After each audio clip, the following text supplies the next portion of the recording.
भजामि यस्य प्रभा प्रभवतो जगदण्डकोटि कोटिष्वशेषवसुधादिविभूतिभिन्नम् तद्ब्रह्मनिष्कलमनन्तमशेषभूतम् गोविन्दमादिपुरुषम् तमहं भजामि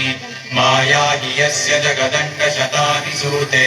त्रैगुण्यतद्विषयवेदवितायमाना सत्त्वाबलं विपरसत्त्वं विशुद्धसत्त्वम् गोविन्दमादिपुरुषं तमहं भजामि आनन्दचिन्मयरसात्मतया मनस्सु यः प्राणिनां प्रतिफलं स्मरतामुपेत्य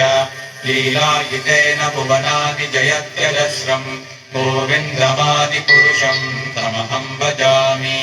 गोलोकनाम्नि जगाम्नि तले च तस्य देवी महेश हरिधामसुतेषु तेषु ते ते प्रभावनिचया विहिताश्च येन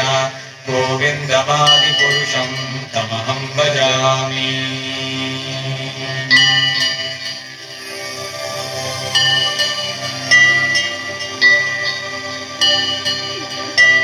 तिरेका